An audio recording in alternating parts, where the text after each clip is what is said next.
مولانا محمد عبدالکریم صاحب جنہوں نے افتتاحی کلمات سے اپنی فکر بتایا ہے. آئیے میں مرکزیت سنت والجماعت کی جانب سے جو معاملات یہاں پر طے پائے ہیں، گلپوشی کا بھی پروگرام ہے اور دیگر معاملات بھی ہیں، میں اس سے پہلے گزارش کرنے چلا ہوں. گلپوشی کا جو پروگرام ہوگا وہ انشاءاللہ تعالیٰ کچھ لمحات میں ہوگا. پیر طریقت رہبر راہ شریعت آل رسول شہزادہ غوث اعظم حضرت العلامہ مولانا سید شاہ مجتبیٰ حسین صاحب قبلہ فرمائیں گے. میں گزارش کرتا ہوں کہ حضرت قبلہ مختصر انداز میں آپ اپنے خیالات کو ظاہر کریں.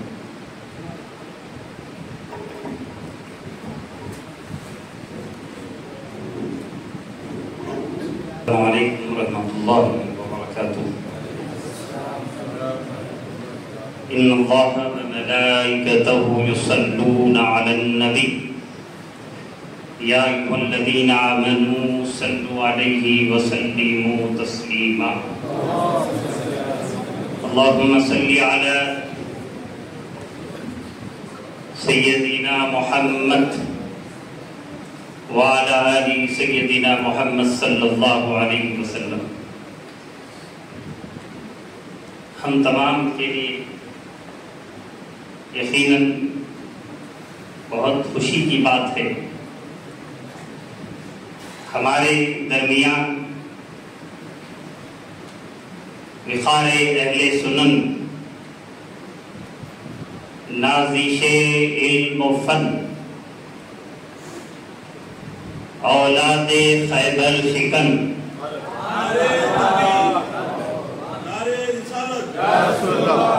شہزادہ غوث زمن، والی سے مخدوم سمنا، شہریار خطابت، جانشین غازی ملت، بین الاقوامی، شہرت یافتہ خطیب، تاج العلماء،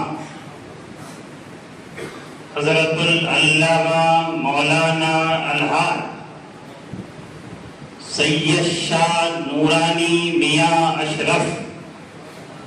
اشرفی الجیلانی صاحب قبلہ جلوہ بار. آپ اپنے ماتھے کی آنکھوں سے حضرت والا کے چہرے پر انوار کی زیارت سے مشرف ہو رہے. الحمدللہ بطور تحدیث نعمت عرض ہے کہ یہ فقیر بھی غوث سمدانی، محبوب سبحانی، قندیل نورانی رضی اللہ تعالی عنہ کی اولاد امجاد سے ہونے کا شرف رکھتا. مرکزی اہل سنت والجماعت کی دعوت پر حضرت والا تشریف لا کر اپنے قدوم میمنت لزوم سے سرزمین سنگاریڈی کو شرف بخشا. میں اس موقع پر حضرت والا کا استقبال کرتا ہوں. نظر کے لیے جن کی دید جنت ہے، نظر کے لیے جن کی دید جنت ہے، نفس کے لیے جن کا ذکر نعمت ہے،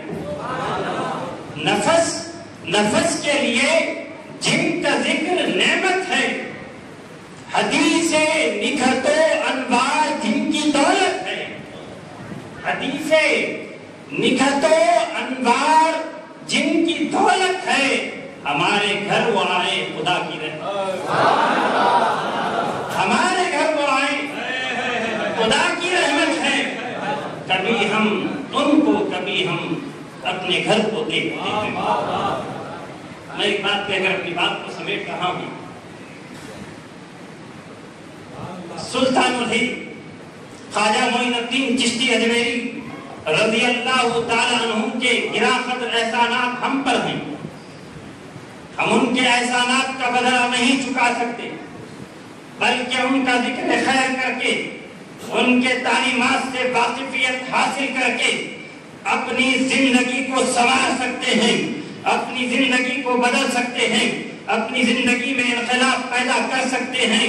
یہ جو نورانی محفل ہے ہمارے لیے گناہوں کی مغفرت کا ذریعہ ہے۔ حدیث پاک شاہد ہے، ذکر الانبیاء من العبادت وذکر الصالحین کفارۃ الذنوب۔ انبیاء کا ذکر عبادت، اولیاء کا ذکر گناہوں کا کفارہ۔ مرکزی اہل سنت والجماعت کے صدر و سیکریٹری تمام ممبران کو میں مبارکباد دیتا ہوں، انہوں نے نورانی محفل سجائی۔ صرف نورانی محفل نہیں سجائی بلکہ اس نورانی محفل سے خطاب کرنے کے لیے جس شخصیت کا انتخاب کیا وہ بھی نورانی، محفل بھی نورانی، خطاب کرنے والی شخصیت بھی نورانی ہے۔ غریب نواز رحمت اللہ علیہ کے عرض پاک کے موقع پر کئی لوگ ان کی چوکھٹ پر پہنچتے ہیں، روتا ہوا جاتا ہے تو ہنستا ہوا لوٹتا ہے۔ اگر کوئی کسی مجبوری کی وجہ سے آپ کی چوکھٹ پر نہ پہنچے، وہ پریشان نہ ہونا، غمزدہ نہ ہونا، جہاں کہیں ہو وہیں سے کہہ دینا، اے غریب نواز ہم مجبور ہیں، آپ مجبور ہیں، ہم مجبور ہیں، آپ مجبور نہیں ہیں۔ ہم آپ سے درخواست کرتے ہیں غریب نواز آپ ہمارے لیے دعا کریں۔ یقیناً غریب نواز اس کے لیے بھی دعائے خیر فرمائیں گے۔ اللہ سبحانہ و تعالیٰ غریب نواز کی دعا کے صدقے میں اس کی پریشانی کو دور فرمائے۔ میں آخری بات کہہ کر اپنی بات کو سمیٹ رہا ہوں۔ اس نورانی محفل سے نورانی میاں کے خطاب کو، کے عالمانہ عارفانہ خطاب کو ہم کو سماعت کرنا۔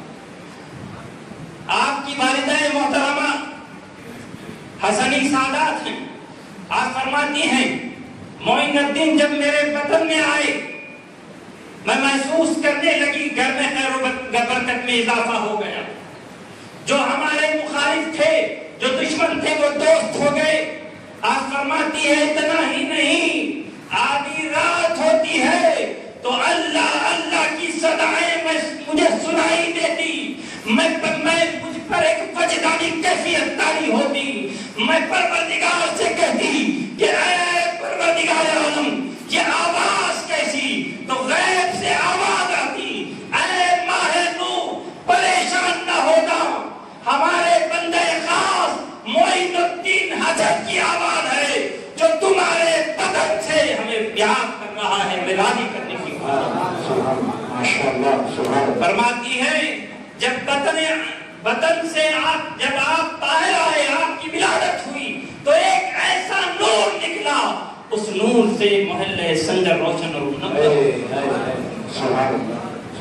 آج ہمارے بچے کھیلنے کی عمر کو پہنچتے ہیں تو ہم جانتے ہیں گلی کوچوں کے، محلے کے بچوں کے ساتھ گلی کوچوں میں کھیلتے ہوئے نظر آتے ہیں۔ غریب نواز کی شان دیکھیں، عظمت دیکھیں، مقام و مرتبہ دیکھیں۔ غریب نواز اپنے غلاموں کو ایک پیغام دے رہے ہیں، ہمیں اس پر عمل کرنے کی ضرورت ہے۔ غریب نواز جب کھیلنے کی عمر کو پہنچتے ہیں، کھیلتے نہیں، اللہ اللہ کرتے ہیں، اللہ کی عبادت کرتے ہیں۔ ارے جو بچہ ماں کے بطن میں اللہ اللہ کرے، ماں کے بطن سے باہر آئے گا تو وہ کیسے کھیلے؟ کھیلنا تو بہت دور کی بات ہے۔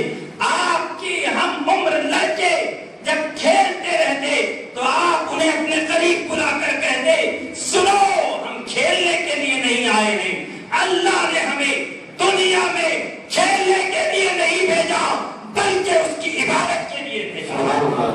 یہی وجہ ہے یہ ایسے اللہ والے ہیں۔ غریب نواز کو 90 لاکھ لوگوں نے دیکھا، ان کی زندگی بدل گئی، دنیا تو کیا آخرت بھی بدل گئی۔